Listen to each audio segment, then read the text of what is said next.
Bismillahirrahmanirrahim. Assalamualaikum warahmatullahi wabarakatuh. Alhamdulillahirabbil alamin wa bihi nasta'inu ala umuri dunya waddin wa ala alihi wa sahbihi azmain amma ba'du. Alhamdulillah binikmatil iman wal islam wal ihsan wa ta'ati sya'ah ay bil Qur'an wa sunnat rasulillah amma ba'du. Alhamdulillahirabbil alamin. Segala puji bagi Allah yang telah memberikan kesehatan, kenikmatan, sehingga kita senang sekali pada hari ini Allah Subhanahu wa Ta'ala telah mempertemukan kita dalam majelis Kalam Badar Kajian Islam Ba'da Asar 6 Februari 2021. Terselenggaranya acara ini didukung oleh PT Penerbit Erlangga, PT Amidis, Travel Jaya Utama, dan BMM atau Bank Mini Madrasah. Sahabat Kalam Badar yang dirahmati Allah, alhamdulillah Allah telah memudahkan langkah kita untuk bersama-sama menggali ilmu, mendapatkan keberkahan melalui petunjuknya. Sahabat Kalam Badar, pada episode Kalam Badar kali ini, kajiannya yaitu Tahsin Al-Quran bersama Ustadz Syaiful Manan MPD. Beliau merupakan salah satu tenaga pendidik di MTS Al-Inayah yang mengampu mata pelajaran Akidah Akhlak. Selain itu juga beliau merupakan salah satu dosen di Politeknik Negeri Bandung. Baik, kita sapa dulu. Assalamualaikum Ustaz. Waalaikumsalam warahmatullahi wabarakatuh. Kaifa halu? Alhamdulillah bi khair. Alhamdulillah bi khair. Semoga Ustaz selalu dalam keadaan baik. Amin ya Allah ya Rabbal alamin. Baik, Ustaz sudah siap pada sore hari ini menyampaikan kajiannya? Insya Allah sudah siap. Insya Allah siap ya. Baik, karena Ustaznya sudah siap, tapi sebelumnya Ustaz akan ada pembacaan ayat suci Al-Quran yang akan dibawakan oleh Ananda Muhammad Hayatami, kelas 7A.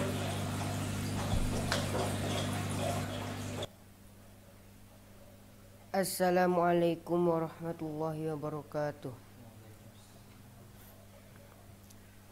A'udzu billahi minasy syaithanir rajim. Bismillahirrahmanirrahim.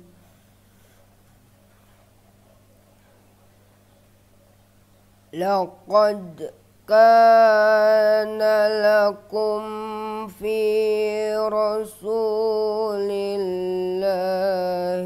uswatun hasanah.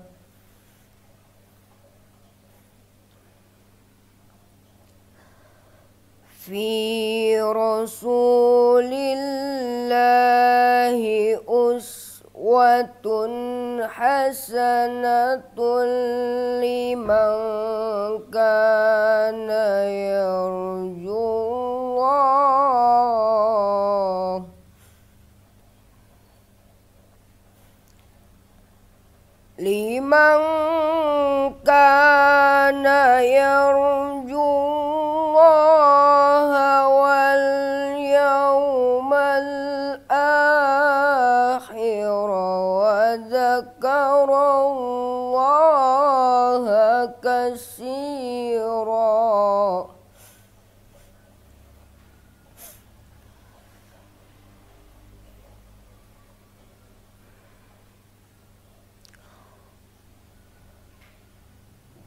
Walamma ra'al mu'minuna al-ahzab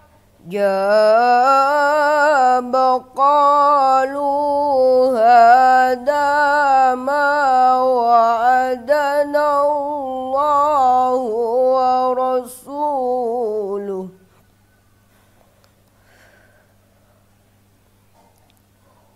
wa'adana Allahu wa rasuluhu wa sadaqallahu wa rasuluhu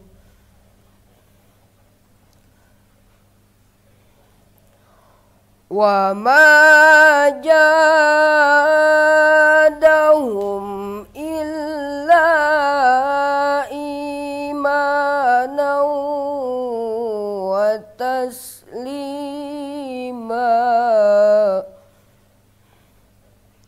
صدق الله العظيم.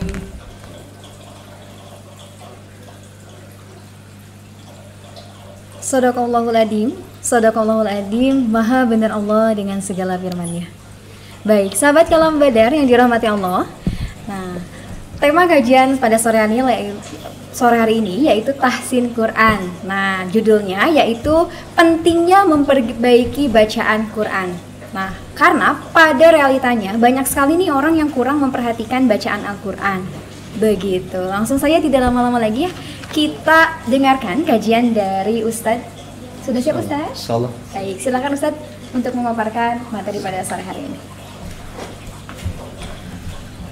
Assalamualaikum warahmatullahi wabarakatuh.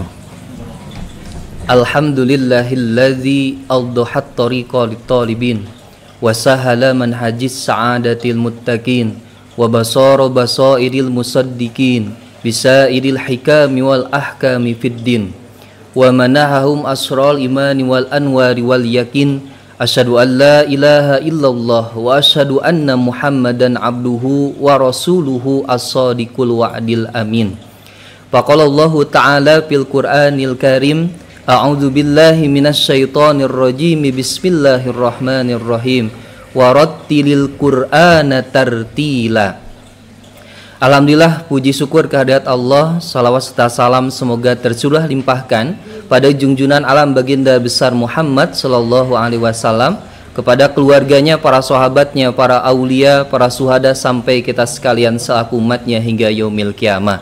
Hadirin sahabat Kalam Badar yang mudah-mudahan dimuliakan Allah Subhanahu wa taala. Alhamdulillah, sore ini kita awali kajian tahsin Quran di episode kedua, yang insya Allah kajian ini akan dilaksanakan secara berkesinambungan, karena tidak mungkin satu kali pertemuan kemudian hadirin bisa langsung fasih, bisa langsung mengaplikasikan ilmu-ilmu tajwid di dalam bacaan Al-Quran. Perlu proses, perlu waktu yang kemudian tidak singkat dalam menguasai membaca Al-Quran dengan ilmu tajwid. Hadirin Kalam Badar yang dimuliakan Allah Subhanahu wa taala. Dalam belajar Al-Quran, kita tahu bahwa Nabi Muhammad SAW bersabda, barang siapa dan sebaik-baik manusia ialah yang belajar Al-Quran dan kemudian mengamalkannya. Sehingga sungguh sangat mulia bagi seseorang yang kemudian menempuh ilmu, menempuh kajian Al-Quran, maka digolongkan, kata Rasulullah SAW, itu sebagai orang-orang terbaik, sebagai golongan terbaik di antara orang-orang lainnya. Sehingga di pertemuan pertama kajian tahsin ini kita awali dengan niat yang benar-benar harus diluruskan. Niat karena Allah untuk mengkaji bagaimana cara membaca Al-Quran yang baik dan benar sesuai dengan yang Rasul contohkan. Karena realitanya kita tahu bahwa orang-orang yang tidak pernah belajar tahsin, orang-orang yang tidak pernah belajar ilmu tajwid, dipastikan bacaannya bisa jadi acak-acakan. Dan konsekuensinya ketika tidak mengerti ilmu tajwid, bahkan kemudian tidak mengerti bagaimana tahsin Al-Quran, maka dipastikan ada kesalahan-kesalahan yang bisa jadi kesalahan yang bersifat fatal. Saya contohkan satu saja di pengantar pertemuan kajian kita sore hari ini. Ada orang yang membaca di surat Al-Fatihah. Surat Al-Fatihah kita tahu bersama adalah salah satu surat yang menjadi rukun dalam sholat. Jadi ketika misalkan salah saja satu huruf, maka akan berubah maknanya. Ini bahayanya Al-Quran. Sehingga maka dipastikan harus benar-benar pengucapan makhorijul huruf, sifatul huruf, dan lain-lainnya. Sehingga para ulama menggabungkan, bahkan diadakan tahsin seperti ini adalah tujuannya untuk memperbaiki bacaan Al-Quran. Nah, sebelum lebih jauh kita harus tahu apa itu tahsin Al-Quran. Kalau dulu saya di pondok pernah belajar dari sisi pengertian lughah, dari sisi pengertian kebahasaan, kita tahu bahwa tajwid itu adalah al-ityanu bil jayyid. Ya, jadi membetulkan sesuatu, mengindahkan sesuatu. Begitupun tahsin, memperindah sesuatu. Jadi yang namanya sesuatu yang belum indah diindahkan, itu kan nampaknya luar biasa. Begitupun Al-Quran. Beda rasanya bagi orang yang kemudian pernah belajar tahsin, pernah belajar tajwid, dengan orang yang sama sekali tidak pernah belajar tajwid dan tahsin. Makanya saya flashback dulu ke pesantren. Saya dulu di pesantren belajar salah satu kitab khusus tentang tajwid, yaitu kitab Al-Jazariyah. Di sana kami menghafalkan nadom-nadom yang itu memudahkan mengetahui apa itu pengertian tajwid, pengertian makharijul huruf. Saya akan bacakan mungkin sepotong nadom saja, ya, sepotong syair yang ini memudahkan kita untuk memahami apa itu tajwid dan sekaligus urgensi dari tahsin Al-Quran. Kurang lebih nadomnya seperti ini. Wal ahdu bit tajwidi hasmun lazimu man lam yujawidil qur'ana asimu li'annahu bihi ilahu anzala wa hakadha minhu ilaina wasala. Nah, ini syair yang dibuat oleh Syekh Ibnul Jazari dalam sebuah kitab yang disebut dengan Al-Jazariyah. Jadi hadirin semua, kalau ingin belajar silahkan bisa dibuka juga kitabnya. Dalam kitab Al-Jazariyah ini menghimpun berbagai teori tentang hukum-hukum dalam ilmu tajwid dan dikemas ya dalam nadom yang begitu sangat luar biasa, sehingga kalau anak-anak khususnya yang mempelajari ilmu tajwid, kalau dilakukan itu memiliki kemudahan dibandingkan yang datar-datar saja. Jadi dinadomkan itu lebih mudah dan sekaligus enak dan kemudian enak untuk dihafal oleh anak-anak.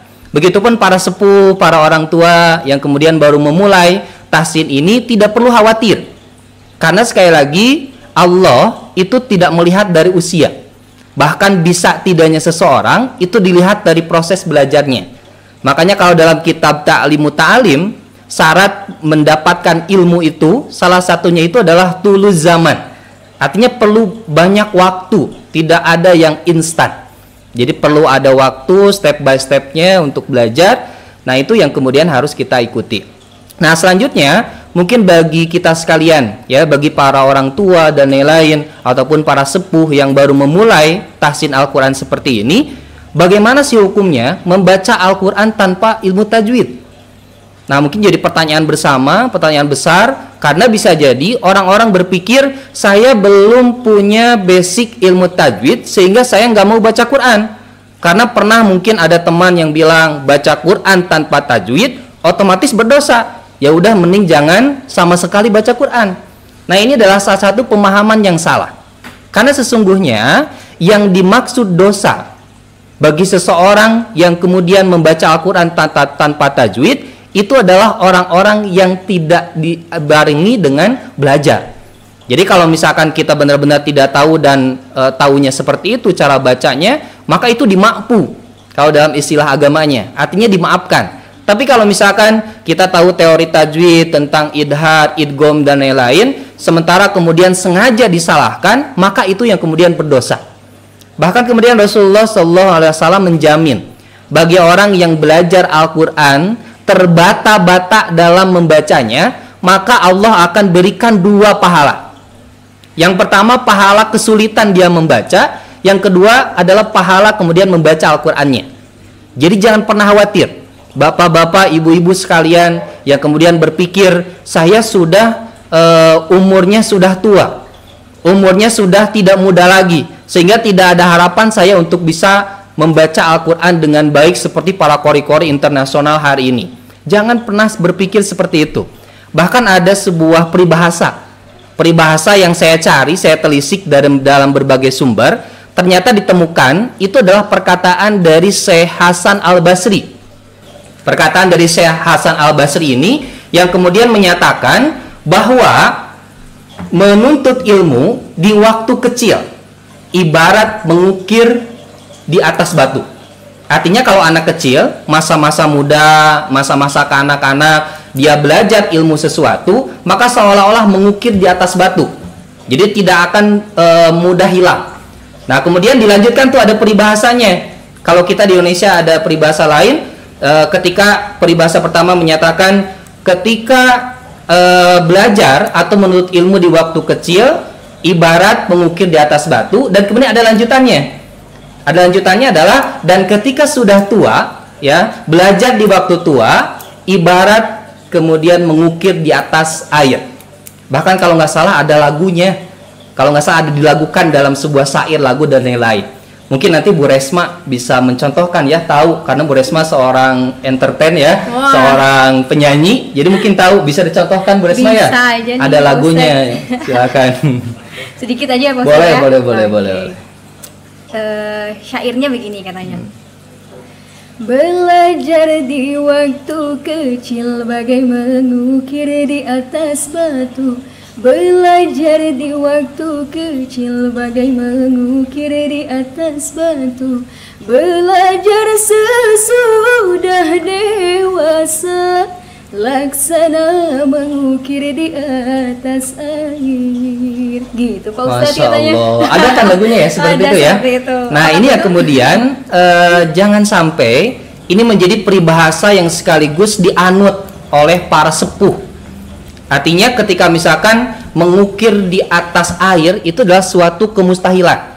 Jadi menulis di atas air ataupun misalkan membuat sesuatu di atas air itu adalah suatu kemustahilan, sehingga para sepuh berpikir bahwa saya belajar di masa tua maka itu adalah kemustahilan. Saya ingin merubah paradigma itu. Jadi jangan pernah berpikir meskipun sudah tua tidak ada waktu dan kemudian tidak ada kesempatan. Bahkan kalau kita lihat sejarah, para sahabat Nabi itu tidak semuanya muda. Abu Hurairah, beliau tua, tetapi ketika mereka serius mengkaji agama, dekat dengan Nabi, bertanya, berdiskusi, maka Allah berikan pemahaman agama itu. Sehingga Bapak Ibu sekalian, ya apalagi anak-anak yang memiliki masa depan yang luar biasa, jangan pernah berhenti belajar, terusus untuk belajar Al-Quran. Bahkan jaminan dalam Al-Quran, surat Al-Qamar ayat 17. A'udzubillahi minasyaitonirrajim. Bismillahirrahmanirrahim. Walaqad yassarnal Qur'an lidzikri fahal mim mudzakir. Jadi sesungguhnya Al-Quran ini benar-benar mudah untuk dihafal ataupun dipelajari. Ini Allah nih, Allah yang kemudian berfirman. Bukan saya yang berkata, bukan Pak Jokowi yang berkata, bahkan Pak Menteri yang berkata. Ini adalah Allah Subhanahu wa taala yang menjamin bahwa Al-Qur'an ini diturunkan ya dengan ketika dipelajari akan memudahkan bagi yang belajarnya. Jadi sekali lagi ya, peribahasa yang tadi ya, ternyata Syekh Hasan Al-Basri itu hanya di bait yang pertama saja. Ya, mengukir di atas batu. Itu anak-anak. Sehingga orang tua bukan berarti tidak ada kesempatan untuk belajar. Baik, hadirin kalam badar yang dimuliakan Allah Subhanahu wa taala, setelah kita paham bahwa Quran ini adalah sangat mudah untuk dipelajari, kemudian sangat benar-benar Allah jamin untuk mudah dibaca, untuk mudah dihafal. Bahkan ada seorang anak 3 tahun yang sudah hafal Al-Quran, dia belum bisa baca, tapi karena diperdengarkan Al-Quran setiap hari, maka 30 juz ada dalam pikirannya. Itu adalah salah satu kemujizatan Al-Quran. Nah selanjutnya, dengan tahsin ini apa sih yang bisa kita raih? Sekaligus apa yang bisa kita koreksi yang kemudian akan bermanfaat dalam kehidupan kita sekalian. Nah, kita harus tahu bahwa dalam berbagai hal terusus membaca Al-Quran, kembali tadi ke surat Al-Fatihah, satu huruf saja salah atau kemudian tidak tepat makhrajnya, tempat keluar hurufnya, maka bisa berubah makna. Contoh, dalam surat Al-Fatihah ada lafaz Alhamdulillahi Rabbil Alamin. Alhamdu itu menggunakan hak kecil. Ya, hamdu, bukan hamdu. Kemudian pertanyaan, apakah dampaknya ketika misalkan hak kecil itu dibaca hak besar? Kalau kita lihat dari kamus bahasa Arab, ternyata hak kecil hamada artinya itu adalah segala puji. Tapi kalau misalkan hamada menggunakan ha besar, itu adalah kematian. Bayangkan, alhamdulillahirabbil alamin, segala puji hanya bagi Allah, tapi karena salah saja satu huruf, alhamdulillahirabbil alamin, itu artinya kematian bagi Allah Subhanahu wa taala. Fatal atau tidak? Sangat-sangat fatal. Sehingga ini penting. ilmu tahsin Quran, makharijul huruf, sifatul huruf dan lain-lainnya, ini sangatlah penting untuk dipelajari. Bahkan akhir ini adalah salah satu yang memang asing, ya, sesuatu yang asing dipelajari. Bahkan banyak sebagian orang yang kemudian mulai meninggalkan bagaimana belajar tentang tahsinul Quran. Kalau dulu waktu TK saya mengalami bagaimana cara melafadzkan satu ayat per ayat, bahkan huruf per huruf itu benar-benar dipelajari. Ya, kalau nggak salah saya ingat kembali mungkin pada waktu TK ya, setiap huruf itu dipelajari. A, I, U, A, bagaimana pengucapannya dipelajari. Ba, Bi, Bu, Ba, itu bagaimana ketika A itu harus terbuka, Ba itu kemudian antara bibir atas, bibir bawah harus mengena dan lain-lain, itu dipelajari. Sehingga ini penting kemudian bagi kita belajar sekaligus mengaplikasikan dalam membaca Al-Quran dalam keseharian kita. Selanjutnya saya ingin contohkan masih dalam surat Al-Fatihah. Al-Fatihah ini karena sebuah rukun dalam sholat, maka dipastikan cara membacanya harus benar. Karena tadi ya contohnya satu huruf saja salah maka akan merubah makna. Contoh di ayat lainnya, iyyaka na'budu wa iyyaka nasta'in. Nah, yang berubahnya biasanya bagi orang-orang atau kalangan kebanyakan orang membaca iyyakana itu tanpa tasdid. Dan ini berbahaya. Iyyaka na'budu wa iyyaka nasta'in. Iyyaka itu artinya kita meminta pertolongan ya hanya kepada Allah, meminta pertolongan, ya, minta pertolongan. Bayangkan kalau misalkan tanpa tasdid itu berubah maknanya. Iyyaka tanpa tasdid berarti jadi iyyaka. Apa artinya? Iyyaka itu artinya dewa matahari. Bayangkan tujuannya ya hanya kepada Allah lah kemudian meminta pertolongan, tapi karena salah pengucapan iyyaka na'budu wa iyyaka nasta'in. Nah, itu artinya adalah hanya kepada dewa matahari kemudian kita menyembah, bayangkan, atau meminta pertolongan. Itu berubah maknanya luar biasa. Hanya tasdid yang kemudian tidak dibaca, hanya fathah yang dibaca kasroh, hanya kasroh yang dibaca doma, itu berdampak luar biasa. Sehingga penting kita belajar ilmu tahsinul Quran, ilmu tajwid dalam mengamalkan bagaimana ayat-ayat dibaca sesuai dengan hak dan mustahaknya. Contoh lain, ada orang yang biasanya saya suka juga mengisi pengajian ibu-ibu yang biasanya ramai juga atau istilahnya umum ya di masyarakat kita kan membaca Qur'annya kan seperti ini. Bismillahirrohmanirrohim. Ada kan seperti itu ya? Ini nampaknya sudah terdengar sangat mudah di seluruh pengajian di pelosok Indonesia. Bukan berarti semua ya, bukan berarti semua, tapi banyak yang membacanya seperti itu. Bismillahirrohmanirrohim. Bahkan anak-anak pun sama didoktrin untuk membaca dengan cara seperti itu. Dan itu dampaknya begitu sangat luar biasa. Coba kita identifikasi. Bismillahirrohmanirrohim.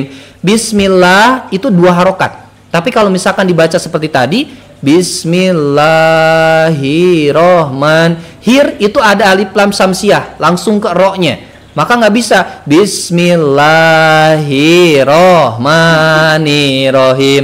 Kesananya sama. Kebanyakan kesalahan umum dalam membaca Al-Quran, pertama yang panjang itu dipendekkan, yang pendek dipanjangkan. Seharusnya panjang malah dipendekkan, yang pendek tidak dipanjangkan. Sehingga tidak ada konsisten dalam membaca mad dalam Al-Quran. Nah, selanjutnya kesalahan yang sering terjadi yang harus benar-benar kita perbaiki di pertemuan pertama nih, ya benar-benar harus kita paham bahwa ini yang kemudian banyak terjadi ya di kalangan masyarakat yang kemudian membacanya ini harus diperbaiki.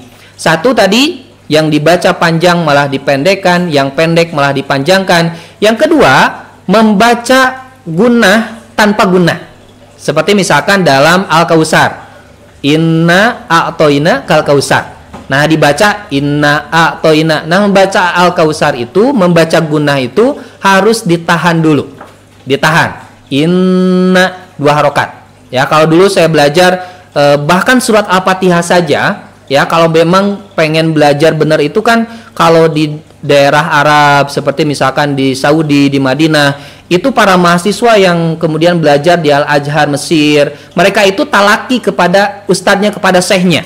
Jadi kalau ada syekh yang nganggur tuh di sana, biasanya para mahasiswa mendatangi syekhnya, kemudian syekh dengarkan, istilahnya tolong simak dan sekaligus koreksi bacaan Al-Fatihah saya. Kemudian si syekh mendengarkan, kemudian para mahasiswa kemudian membacakan surat Al-Fatihah itu. Nah, itu dikoreksi. Nah, bahkan kalau misalkan dulu di pesantren, ya, hanya Al-Fatihah saja bisa jadi 3 bulan. Ya, apalagi yang kemudian baru punya dasar atau tidak punya dasar sama sekali. Bisa jadi 6 bulan, ya, 6 bulan itu hanya belajar Al-Fatihah. Bayangkan, ya, saking pentingnya belajar Al-Quran itu menggunakan ilmu tajwid. Makhrajnya harus benar, sifatnya harus benar, maka dipastikan, ya, ilmu-ilmu yang ada dalam hukum tajwid itu diaplikasikan dalam membaca Al-Quran kita sekalian. Kalau kita di Indonesia, nampaknya saya tidak lihat, ya, misalkan ada seorang ustadz datang misalkan yang tidak dikenal untuk membacakan surat Al-Fatihah dan diminta dikoreksi. Nampaknya jarang kalau di Indonesia. Yang ada di Indonesia ada ustadz terkenal, dia bawa handphone kemudian selfie, itu yang ada di Indonesia. Ya, kalau Timur Tengah beda. Ya, mereka datang, ada syekh yang datang dan di hadapan mereka itu menjadi kesempatan yang berharga. Kalau sekarang kan ada ustadz terkenal, ya, kemudian kita datang, yang pertama diambil apa? Handphone kita diambil. Ustadz minta foto ya. Jadikan apa? Dijadikan sebagai story WA-nya. Ini yang terjadi.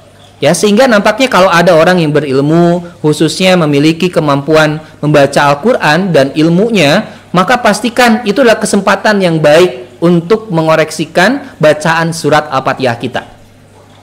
Hadirin kalam badar yang dimuliakan Allah Subhanahu wa taala, saking pentingnya ilmu tahsin ini, tajwid ini, bahkan kalau kita lihat perbedaan ulama dalam bidang fikih itu biasa. Ada madhab Syafi'i, ada madhab Hanafi, Maliki, ya, itu sudah biasa. Dalam ritual-ritual ibadah yang kemudian sifatnya furu'iyah itu sudah wajar.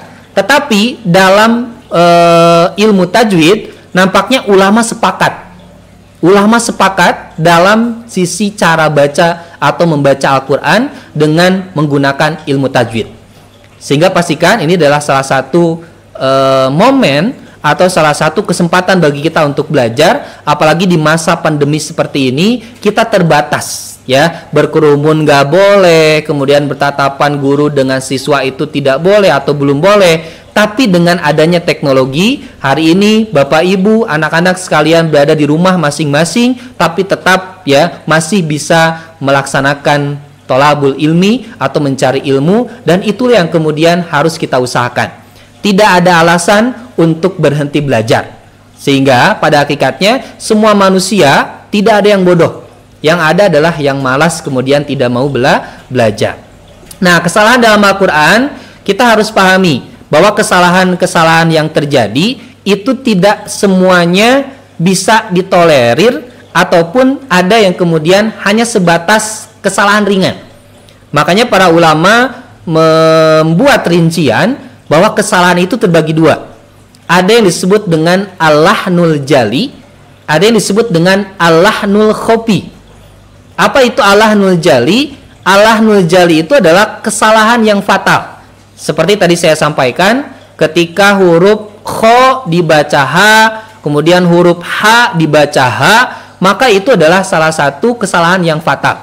Akan merubah makna. Merubah makna kalimat, otomatis merubah makna susunan dalam surat ataupun ayat dalam Al-Quran. Itu kesalahan yang fatal. Yang kedua, kesalahan yang fatal itu adalah merubah yang namanya harokat. An'amta dirubah menjadi an'amtu. Nah, kalau dalam dunia per-MTQ-an, waduh bahasanya dunia per-MTQ-an ya. Nah, dalam dunia musabaqah tilawatil Quran, bahkan seorang juri bisa jadi mencoret langsung seorang qori yang membaca tapi melakukan kesalahan yang jali, al-lahnul jali. Jadi seperti tadi, hurufnya tertukar, harokatnya tertukar, maka itu bisa jadi didiskualifikasi. Meskipun dari sisi suara, meskipun dari sisi lagu dia unggul. Sehingga dipastikan ini adalah salah satu yang penting dipahami bersama. Selanjutnya, yang termasuk Al-Lahnul Jali itu adalah tadi saya sampaikan memanjangkan dan memendekkan huruf. Dalam Al-Baqarah ada Alif Lam Mim Zalikal kitabu la raiba fi hudal lil muttaqin. Nah, kalimat huda, kalau misalkan kalimat huda ini dibaca panjang, itu artinya berbeda. Hudal lil muttaqin artinya petunjuk bagi orang-orang yang bertakwa. Tapi kalau misalkan ditambahkan mad, misalkan hudal lil muttaqin, maka artinya adalah Yahudi, umat Yahudi. Hudan lil muttaqin menggunakan hak tanpa misalkan mad, hudan lil muttaqin. Tapi kalau misalkan ternyata dibaca panjang hudan lil muttaqin, maka itu artinya orang-orang Yahudi. Sehingga perlu bagi kita memahami bagaimana perbedaan antara huruf H, huruf Ho itu hanya ada dalam kajian tahsinul Quran. Makanya beruntung bagi kita diberikan kesempatan, bagi kita diberikan waktu, diberikan fasilitas ini untuk memudahkan kita belajar dalam keterbatasan yang kita alami hari ini. Selanjutnya, kadang juga orang-orang yang tidak pernah memahami tahsinul Quran itu sering merubah apa yang disebut dengan huruf-huruf yang tadinya harus sesuai dengan mahrojnya, tidak sesuai mahrojnya. Seperti yang biasa saja di kalangan masyarakat ya, ada kalimat sukron. Sukron itu kan artinya nuhun ya, kalau dalam istilah Sunda ya, nuhun, terima kasih. Tapi ternyata syukron dengan diganti shin besarnya, dirubah menjadi sin kecil, maka itu berubah maknanya. Yang tadinya berterima kasih, nuhun, hatur nuhun, thank you dan lain-lain ya, tapi itu berubah jadi sukron pakai sin kecil, maka artinya itu adalah mabuk, teler ya, dungdang tuh ya, itu berubah sekali. Yang tadinya berterima kasih ya, akhirnya berubah menjadi mabuk. Itu karena apa? Karena tidak memahami makhorijul huruf, tempat keluarnya huruf. Nanti kita di pertemuan selanjutnya kita akan belajar bagaimana makhorijul huruf dan lain-lainnya. Selanjutnya, ada beberapa juga yang kemudian kita pahami bersama bahwa dalam surat Al-Fatihah khususnya, kadang ada orang, saya sering menemukan di beberapa majelis taklim ya, yang sering terlihat benar-benar kesalahannya itu adalah di akhir surat Al-Fatihah. Seperti dalam ayat Ghairil maghdubi alaihim walab. Ada yang seperti itu, memantulkan huruf-huruf yang sebenarnya tidak boleh dipantulkan. Huruf yang memantul itu kan disebut dengan qalqalah. Qalqalah itu hurufnya 5. Saya sering himpun dengan kalimat baju di toko. Ya, kalau ingat qalqalah, ingat baju di toko. Biasanya ibu-ibu yang kemudian mudah mengingat itu. Ya, kalau bapak-bapak ada liar, ya, agak pusing karena harus membayar belanjaan dari ibu-ibunya. Ya, baju di toko, ba, jim, dal, to, kemudian qaf. Nah, 5 huruf inilah yang kemudian dipantulkan. Sisanya tidak boleh dipantulkan. Seperti dalam akhir ayat surat Al-Fatihah ada huruf dho. Nah, cara pengucapan dho itu, ini pengantar dulu ya. Dho itu hafatil lisan ma'al adros. Apa artinya? Dot itu huruf yang keluar dari al-lisan, lidah, tapi lidahnya bagian pinggir. Pinggirnya boleh pinggir sebelah kiri atau kanan. Kalau saya enak menggunakan sebelah kiri. Nah, pinggir lidah ini digigitkan dengan gigi geraham. Dhodhon. Nah, bisa dipraktekkan di rumah ya. Dhodhon. Agak digigit tuh pinggir kirinya atau pinggir kanannya, silakan gimana Bapak Ibu atau anak-anak enaknya di mana. Kalau saya enaknya di kiri. Dhodhon itu beda dengan bobon, beda. Ya, ba dengan do beda. Apalagi dengan da. Nah, kalau kita tidak mengerti cara pengucapan huruf, maka bisa jadi disamakan. Dodon dengan dodon sama-sama saja. Ya, dan bedanya bahasa Arab atau huruf hijaiyah dengan bahasa Latin, ya, itu yang kemudian membedakan bahwa bahasa Arab punya spesifikasi mahroj tertentu. Kalau nyanyi kan tinggal nyanyi saja ya. Misalkan nyanyi dangdut ya, sholawatan ya, itu kan tinggal nyanyi saja. Tapi kalau Al-Quran nggak bisa. Ada tempat-tempat keluarnya huruf masing-masing. Ada yang dari tenggorokan, ada yang dari rongga hidung, ada dari rongga mulut, kemudian ada dari dua bibir. Dan itu adalah tempat keluarnya huruf. Dan ini harus kita pahami dan sekaligus harus kita ketahui. Dan pastinya ketika kita sudah tahu, maka harus diamalkan. Nah, yang saya temukan membaca surat Al-Fatihah itu ghairil maghdubi alaihim walabdallin. Ada yang seperti itu. Dan ini kesalahan yang fatal. Walab, nah itu salah. Walabdallin ya. Kalau kita lihat dari sisi arti, otomatis itu akan merubah makna yang lain. Nah, itu kesalahan-kesalahan yang fatal.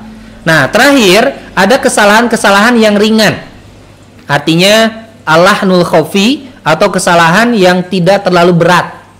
Ya, kalau dalam istilah hukum misalkannya kesalahan itu harus dipidana dan lain-lain, tapi ini kesalahan yang ringan. Nah, kesalahan ringan pun bagi kita yang belajar tahsinul Quran, maka ini harus dihindarkan atau jangan sampai dilakukan. Seperti misalkan berdengung tidak pada tempatnya. Seperti dalam surat Al-Falaq. Qul a'udzu birabbil falaq min syarri ma khalaq. Min syarri ma khalaq. Nah, itu ada guna ya, ada dengung min syarri ma khalaq. Min maka harus ditahan dulu. Gak boleh min syarri ma khalaq. Nah, itu gak boleh. Ya, sehingga ditahan dulu. Nah, kesalahan-kesalahan ini tidak sampai merubah makna, tetapi ini termasuk ke dalam al-lahnul khafi atau kesalahan yang ringan. Selanjutnya, menambah panjang dengung. Ini adalah kesalahan yang masih dikategorikan ringan. Jadi kalau misalkan dalam istilah kita masih dimaafkan, meskipun jangan dilakukan. Seperti tadi di awal saya contohkan Bismillahirrahmanirrahim. Nah, itu ya, lahnya 2 harokat tetapi malah dilebihkan. Nah, ini adalah kesalahan yang ringan. Tidak merubah makna, tetapi sangat lebih baik jangan sampai dilakukan.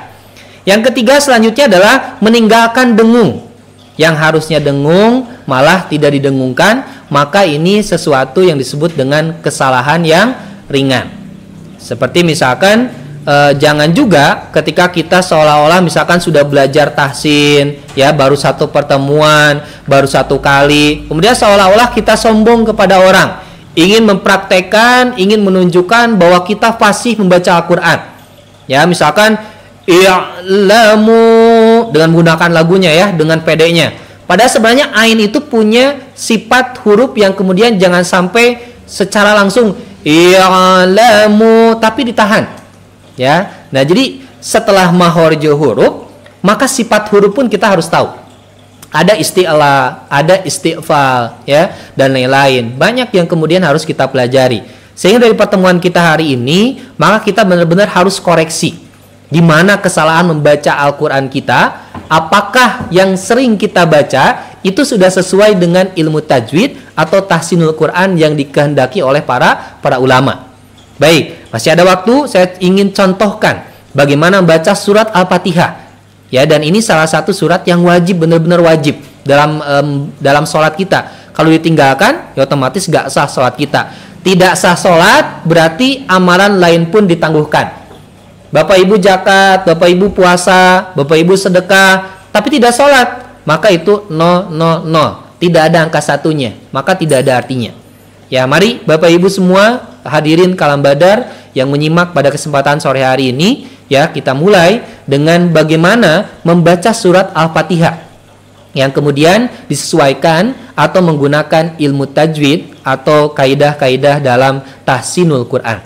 Kita coba ya, dalam ta'ud basmalah ya sampai ayat terakhir di surat Al-Fatihah. Kita coba. A'udzu billahi minasy syaithanir rajim.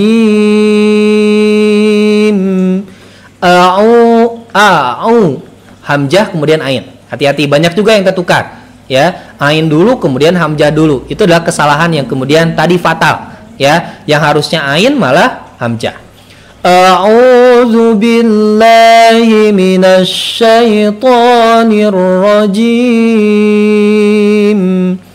Bismillahirrahmanirrahim.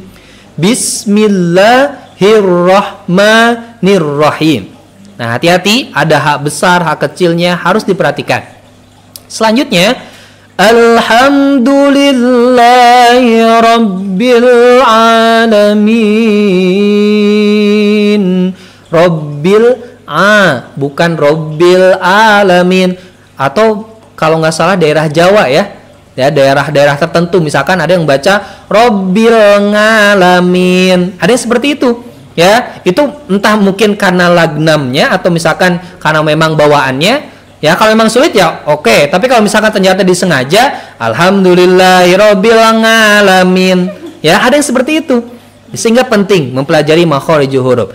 Alhamdulillahirabbil alamin. Nah, bil kadang ya saya sering menemukan ada juga yang baca rabbil alamin, memantul padahal tidak boleh dipantulkan. Selanjutnya ar-rahmanir-rahim. Nah, ar-rah hak kecil. Kemudian manir-rahim hak kecil lagi. Nah, di akhir-akhir ayatnya itu karena mad tabi'i yang di akhir kalimat, maka Bapak Ibu atau anak-anak boleh memanjangkan 2 harokat, 4 harokat atau maksimal 6 harokat. Tapi jangan juga kemudian keenakan. Waladdallin hu akbar. Jadi adan ya. Nah, itu kemudian bermasalah. Jadi saking keenakan dipanjangkan, ingat keadan kan berbahaya ya. Ar-rahmanir-rahim maliki yaumiddin. Nah, pembacaan maliki jangan aneh. Ketika Bapak Ibu ke Timur Tengah, itu ada yang baca maliki, maknya itu dibaca pendek karena perbedaan qiraat. Qiraat yang digunakan kita di Indonesia itu adalah qiraat riwayat Imam Asim. Jadi kalau di riwayat lain ada Qalun, ada Waros ya, qiraat sab'ah itu ada yang berbeda. Sehingga kalau di Indonesia ya otomatis kebanyakan di Indonesia karena menggunakan mushaf riwayat Imam Asim. Nah, alhamdulillahi rabbil alamin ar-rahmanir-rahim. Nah, maknya panjang kalau di Indonesia ya. Kalau Timur Tengah, sehingga ini pengetahuan juga ya. Ternyata baca Al-Quran pun ada yang berbeda. Dari sisi harokat, dari sisi nanti ada misalkan riwayat Qalun dan Waros. Ketika misalkan wadduha tuh ada yang dibaca wadduhe, ada. Jangan aneh. Ya, saya dulu pernah punya guru di pesantren, beliau dari Mesir ya, Syekh Ali namanya. Nah, beliau ketika datang ke pesantren dulu, beliau menggunakan riwayat yang berbeda. Sehingga para santri yang melihat atau menyimak bacaannya itu rada getek kalau dalam istilah Sunda, ya. Agak kemudian kok bacanya gitu ya? Nah, dulu saya belum tahu juga. Sehingga saya berpikir, ini imam sesat, ya. Ini imam dari mana? Nah, sebenarnya ada cara baca yang kemudian berbeda digunakan tergantung qiraat yang kemudian digunakannya. Nah, itu ya. Jadi wadduha ini di Indonesia, tapi di Timur Tengah sana yang menggunakan riwayat lain ada yang baca wadduha walaili idza saje. Nah, hati-hati karena ada perbedaan ini, anak-anak yang baru belajar kemudian satu pertemuan ini mengamalkan di TK-nya masing-masing, ya. Kemudian ke gurunya, "Bu, dah kata Pak Ustadz kemudian boleh membaca wadduha walaili idza saje." Ke ayat-ayat lain sama. Wasyamsi waduhahe wal qamari idza talahe wan nahari idza jallahe. Nah, ini berbahaya. Sehingga penting bagi kita memahami perbedaan supaya memang toleransi itu muncul. Hari ini kan sedikit-sedikit berbeda dianggap salah, sedikit-sedikit berbeda dianggap dia yang paling benar. Ini yang kemudian penting kita pahami bersama. Lanjutkan. Maliki yaumiddin iyyaka Iyyaka na'budu wa iyyaka nasta'in. Ihdinas siratal mustaqim. Siratal ladzina an'amta 'alaihim ghairil maghdubi 'alaihim waladdallin. Nah itu ya, panjang dulu, tapi hati-hati tadi jangan sampai keenakan. Baru masuk ke lam. Itu disebutnya mad lazim musaqqal kilmi. Waladdallin. Nah itu surat Al-Fatihah. Ini hanya sepintas saja, pengantar saja. Di pertemuan-pertemuan selanjutnya kita akan mencoba mempraktekkan belajar membaca Al-Quran dengan kaidah-kaidah tahsinul Quran atau ilmu tajwid sekaligus pengaplikasian dalam membaca Al-Quran. Hadirin kalam badar yang dimuliakan oleh Allah Subhanahu wa taala, itu nampaknya yang bisa saya sampaikan. Yang kemudian mudah-mudahan apa yang saya sampaikan ini bermanfaat khususnya bagi saya, umumnya bagi para hadirin yang menyaksikan dan sekaligus ingin dan berniat untuk belajar. Jadi pastikan tadi saya sampaikan, niatkan untuk ibadah, niatkan untuk belajar.